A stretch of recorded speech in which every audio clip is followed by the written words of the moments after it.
warahmatullahi wabarakatuh. Selamat pagi anak-anak semua kelas 7 SMP Al-Irsyad. Gimana kabar antum semua? Mudah-mudahan antum dalam kondisi sehat walafiat, amin. Ya Allah ya rabbal alamin. Anak-anak semua, marilah kita pertama-tama ucapkan syukur kepada Allah Subhanahu wa taala dan salawat kepada Nabi kita Nabi besar Muhammad sallallahu alaihi wasallam. Pada kesempatan pagi hari ini kita akan mempelajari tentang keutamaan ajaran Islam. Oke, namun sebelum itu marilah kita awali pertemuan kita dengan sama-sama membaca lafaz al-basmalah.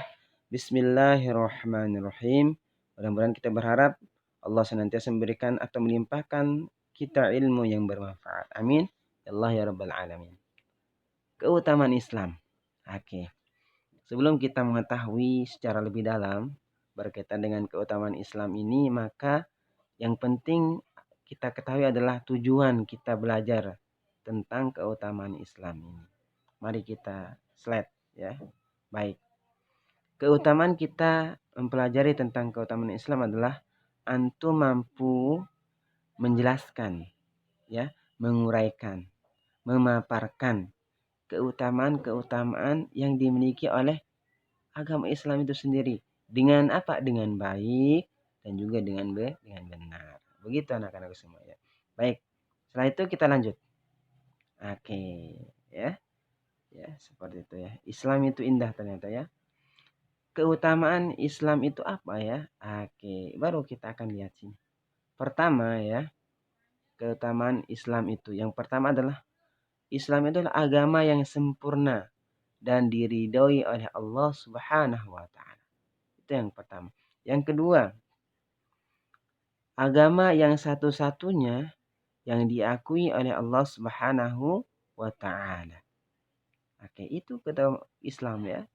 Yang ketiga, agama menjadi rahmat bagi seluruh alam. Nah, ternyata Islam ini adalah agama yang menjadi rahmat bagi seluruh alam. Yang keempat, ajaran Islam menjelaskan segala aspek kehidupan manusia.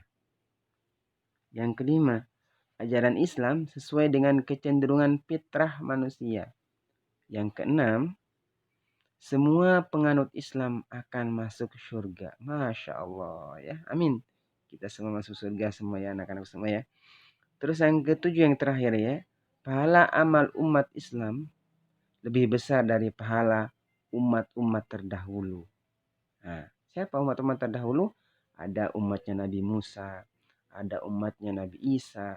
Ada umat-umat nabi selain Nabi yang tadi ya. Kita tahu bahwasanya umat Islam itu nabinya adalah Nabi Muhammad, khataman nabiyyin katanya. Nabi Muhammad itu adalah akhir seorang rasul, akhirnya pengutus atau nabi terakhir seperti itu. Baik, kita akan lanjut kepada poin pertama. Agama yang sempurna dan diridhoi oleh Allah Subhanahu wa taala. Ini sudah dengan sudah dengan ayat Al-Qur'an di dalam surah Al-Maidah ayat 3. A'udzubillahi minasyaitonirrajim. Al-yawma akmaltu lakum dinakum wa atmamtu 'alaikum ni'mati wa raditu lakumul Islam madina. Pada hari ini telah kusempurnakan kata Allah untuk kamu agamamu. Telah kucukupkan kepadamu nikmatku dan telah kuridhoi Islam itu menjadi agama bagimu. Ayat ini ditujukan kepada Nabi kita Nabi besar Muhammad sallallahu alaihi wasallam. Dan ini sebagai penguat bagi kita sebagai umat Islam. Ternyata agama yang diridhoi oleh Allah itu adalah Islam. Ya, bagaimana dengan agama-agama yang lain? Agama Nasrani atau Kristen, terus agama Yahudi, ya. Bagaimana dengan itu? Nah, itu adalah agama-agama yang dulu, yang sebelum Nabi. Namun dalam kondisi sekarang, agama yang telah diakui atau yang satu-satunya agama yang diakui oleh Allah Subhanahu wa taala itu adalah agama Islam. Yang kedua, agama yang satu-satunya yang diakui di sisi Allah Subhanahu wa taala. Ini dalam ayat lain juga ya disampaikan bahwasanya kalau tadi ayat Al-Maidah ayat 3, kalau ini Al-Imran ayat 85. Siapa yang mencari agama selain agama Islam, sekali-kali tidaklah akan diterima agama itu darinya, dan di akhirat termasuk orang-orang yang rugi. Selain agama Islam, maka dia akan merugi di akhirat kelak. Ya, mereka akan menyesal gitu ya, menyesal ketika dia mengambil agama selain agama Islam. Ini keutamaan yang ketiga. Ya, agama yang menjadi rahmat bagi seluruh alam. Allah Subhanahu wa taala berfirman dalam surah Al-Anbiya ayat 107, "Tiadalah kami mengutusmu melainkan untuk menjadi rahmat bagi semesta alam." Maksudnya adalah di sini mengutusmu di sini adalah mengutus Nabi Sallallahu Alaihi Wasallam. Ya, kehadiran Nabi dengan agama Islam itu sebagai rahmat bagi seluruh alam. Baik. Ini maksudnya adalah ada 3 maksudnya anak-anakku semua ya. Pertama itu adalah agama Islam menjadi rahmat bagi seluruh alam, maksudnya sebagai berikut. Yang pertama, agama ini diperuntukkan bagi seluruh umat manusia dari berbagai ras dan berbagai suku hingga akhirat kelak. Agama ini diperuntukkan bagi seluruh manusia dan jin, yakni 2 jenis makhluk yang mendapatkan perintah dan larangan dari Allah Subhanahu wa taala, ya. Emang ada jin yang Islam, Ustaz? Ada jin Islam ya. Seperti itu. Terus yang ketiga, mengamalkan ajaran Islam akan mendatangkan kebaikan untuk seluruh makhluk. Sedangkan melanggar ajarannya akan mendatangkan kerusakan di darat maupun di laut. Seperti itu ya. Nah, ini anak-anak semua Allah Subhanahu wa taala jelaskan di dalam surah Ar-Rum ayat 30 surah ke-30 ayat 41. Bunyinya gini. Zaharal fasadu fil bahri wal bahr. Zaharal fasadu fil barri wal bahr. Bima kasabat aydin nas liyudhiqahum ba'dalladzi 'amilu la'allahum yarji'un. Ya, telah nampak kerusakan di darat dan di laut disebabkan karena perbuatan tangan manusia, supaya mereka merasakan sebagian dari akibat perbuatannya dan agar mereka kembali ke jalan yang benar. Ini maksudnya apa, Ustaz? Kok ketika kita tidak menjalankan syariat Islam akan menjadi bencana buat sekalian alam? Maksudnya adalah Allah itu melarang pohon sembarang. Allah itu melarang kita membuang sampah sembarang, ya. Kalau misalnya kita buang sampah sembarangan, maka akan menyebabkan selokan-selokan dan lain sebagainya itu tersumbat. Dari selokan tersumbat maka akan menjadikan banjir dan sebagainya. Terus kalau kita menebang pohon sembarangan, maka aliran ketika hujan deras, ya, pohon-pohon yang tadinya menahan lajunya air itu akan hilang gitu ya, tidak ada gitu, sehingga lajunya air itu akan semakin deras seperti ya. Tidak ada yang menguatkan seperti itu ya. Tidak ada yang menghadang lajunya air seperti itu ya. Nah, terus misalnya gini juga. Ketika misalnya kita buang sampah pada tempatnya, maka tidak akan terjadi yang namanya selokan-selokan yang tersumbat dan sebagainya ya. Tidak akan terjadi yang namanya banjir dan sebagainya. Itu artinya ketika kita melakukan atau melaksanakan perintah agama Islam, maka insya Allah akan memberikan manfaat atau memberikan rahmat bagi seluruh alam. Terus yang ketiga, ya, yang keempat ya, ajaran Islam menjelaskan segala aspek kehidupan. Apa maksudnya? Ini dia. Ya, tidak ada satupun persoalan hidup manusia yang tidak diatur oleh Islam. Ini sesuai dengan Quran surah An-Nahl ayat 89. Yang artinya, kami turunkan kepadamu Alkitab, Al-Quran untuk menjelaskan segala sesuatu sebagai petunjuk, rahmat, dan kabar gembira bagi orang-orang muslim. Artinya, di dalam Islam itu diatur tentang cara kita berpakaian, ya, tentang cara kita sisiran, tentang cara kita mandi, ya, tentang cara kita belajar, tentang cara kita jalan ke sekolah ketika kita menuntut ilmu. Terus misalnya gini, salah satu contohnya ya, ketika kita berangkat ke sekolah menggunakan kendaraan, menggunakan motor misalnya, antum Di dalam Al-Quran itu dijelaskan doanya, ya. Bismillahi majreha wa mursaha. Nah, itu doa kita berangkat ke sekolah. Sampai detail-detail seperti itu diatur dalam Islam seperti itu, ya. Itu salah satu contohnya. Artinya ajaran Islam itu senantiasa membahas tentang seluruh aspek kehidupan manusia. Terus selanjutnya, ajaran Islam sesuai dengan kecenderungan fitrah manusia. Ini buktinya, betul sekali ya. Dalam Islam itu tidak melupakan semuanya, tidak melupakan satu pun. Tidak ada satu perbuatan pun atau persoalan pun hidup manusia yang tidak diatur dalam Islam. Ini ayatnya. Hadapkanlah wajahmu dengan lurus pada agama Allah. Tetaplah atas fitrah Allah yang telah menciptakan manusia. Menurut fitrah itu tidak ada perbuatan pada fitrah Allah, itulah agama yang lurus. Tetapi kebanyakan manusia tidak mengetahuinya. Nah, seperti ini adalah maksudnya adalah setiap apa yang dilakukan oleh manusia itu adalah sesuai dengan fitrahnya. Setiap apa yang dianjurkan kepada manusia itu adalah sesuai dengan fitrahnya. Misalnya, perempuan itu harus menggunakan jilbab sesuai dengan fitrahnya. Kenapa? Apa fitrahnya seorang perempuan?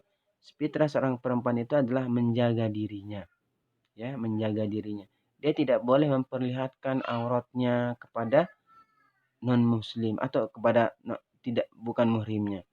Kenapa harus menjaganya? Karena perempuan itu adalah perhiasan seperti itu. Nah, namanya perhiasan itu harus dijaga. Kemudian kalau laki-laki itu harus berpenampilan rapih, ya. Innallaha jamilun yuhibbul jamal. Sungguhnya Allah itu indah dan menyukai keindahan.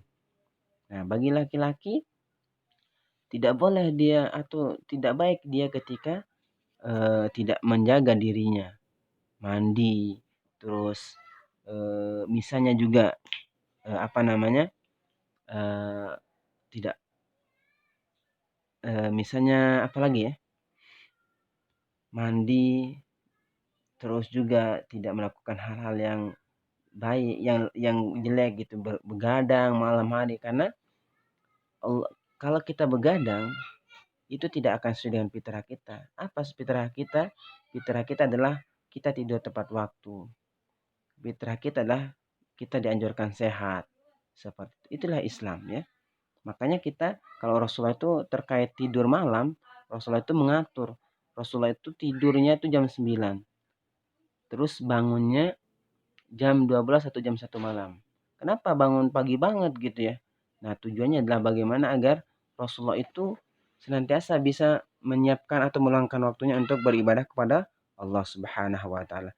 Karena fitrahnya manusia itu adalah dia diciptakan ke muka bumi ini untuk beribadah. Nah, maka fitrah manusia itu salah satunya adalah apa yang dia lakukan itu untuk senantiasa bisa mendekatkan diri kepada Allah Subhanahu wa taala atau untuk beribadah kepada Allah Subhanahu wa taala. Seperti itu. Yang keenam, ya. Yang keenam. Yang keenam adalah semua penganut Islam akan masuk surga. Nah, maksudnya semua orang Islam akan masuk surga. Di antara mereka ada orang yang langsung masuk ke dalam surga, ada pula yang masuk terlebih dahulu ke dalam neraka karena dosa-dosanya. Tidak diampuni oleh Allah Subhanahu wa taala, kemudian setelah diampuni baru ia masuk surga. Ini maksudnya adalah tadi. Ini berkaitan dengan fitrah manusia. Fitrah manusia itu adalah dia menginginkan balasan yang terbaik. Balasan yang terbaik bagi manusia itu adalah dia mendapatkan pahala atau surga sebagai balasannya. Ketika dia melakukan amalan-amalan baik, ketika dia melakukan perintah-perintah yang dianjurkan oleh Allah Subhanahu wa taala, maka balasannya adalah surga. Namun ketika dia tidak melakukan atau dia meninggalkan perintah-perintah Allah Subhanahu wa taala, maka yang tadinya dia harus langsung masuk surga namun dibersihkan dulu ke dalam neraka.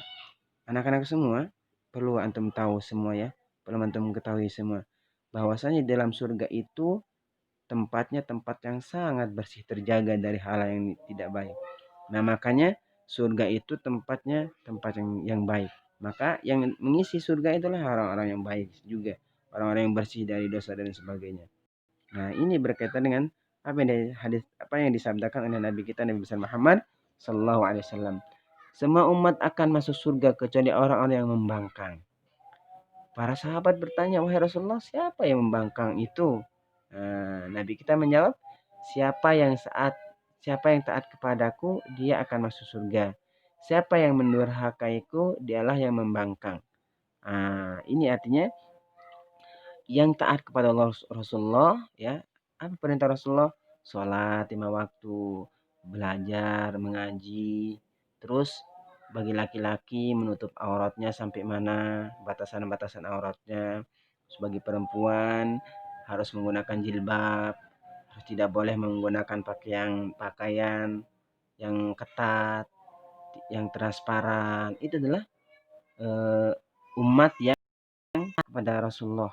Nah, maka dia yang akan mendapatkan surga, balasan surga. Tapi ketika dia mendurhakai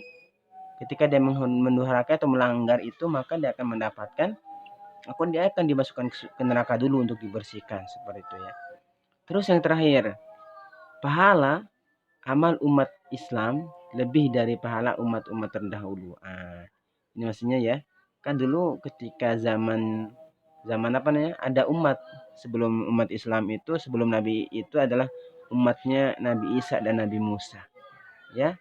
Tapi pahala orang-orang atau pahala umatnya Nabi Muhammad itu lebih besar dibandingkan pahala umat-umat terdahulu yang umurnya ada yang 1000 tahun, ada yang 950 tahun seperti itu.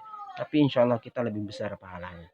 Nah, kalau kita berbicara tentang pahala, pahala yang diberikan oleh Allah Subhanahu wa taala kepada Islam jauh lebih besar daripada pahala yang diberikan kepada umat-umat terdahulu dalam menjalankan ajaran yang benar dalam agama mereka. Syaratnya supaya kita mendapatkan pahala yang lebih besar, maka kita harus menjalankan amalan-amalan dengan benar. Nah, poin ini Ustaz Didin berikan contoh ya. Di dalam surah Al-Qadr ya. Allah Subhanahu wa taala berfirman ya, "Inna anzalnahu fi lailatul qadar." Telah Allah Subhanahu wa taala turunkan malam Lailatul Qadar di dalam bulan Ramadan. Wa ma adraka ma Lailatul Qadar? Apa itu malam Lailatul Qadar? Lailatul Qadri khairum min alfi syahr. Lailatul Qadar itu adalah malam yang lebih baik daripada 1000 bulan. Artinya 1000 bulan itu 83 tahun 3 bulan. Artinya satu kali kita beramal, satu malam kita beramal dalam bulan Ramadan itu, dalam satu malam Lailatul Qadar itu kita mendapatkan 83 tahun kita beribadah. Ya, itu ganjarannya. Siapa yang hidup 83 tahun? Kita belum tentu ya. Ustaz Didin belum menjamin Ustaz Didin umurnya sampai 83 tahun. Atau antum semua belum menjamin antum bisa 3 tahun. Tapi ketika antum bisa melaksanakan ibadah yang namanya satu malam di malam Lailatul Qadar itu, maka antum akan mendapatkan pahala sebagaimana orang yang beribadah terus-terusan selama 83 tahun 3 bulan. Seperti itu. Itu maksudnya pahala setiap amal umat Islam itu lebih dari pahala umat-umat Nabi zaman dahulu. Demikian anak-anakku ya, berkaitan dengan materi pada kesempatan hari ini. Mudah-mudahan antum semua bisa mendapat ilmu yang bermanfaat dan antum bisa mengaplikasikannya dalam kehidupan antum semua ya. Apa tujuannya antum mempelajari tentang keutamaan Islam? Bisa menjelaskan 7 poin tadi tentang keutamaan Islam. Salah satunya adalah agama Islam adalah agama yang diridhoi oleh Allah Subhanahu wa taala selain agama-agama yang lainnya. Demikian lebihnya. Assalamualaikum warahmatullahi wabarakatuh.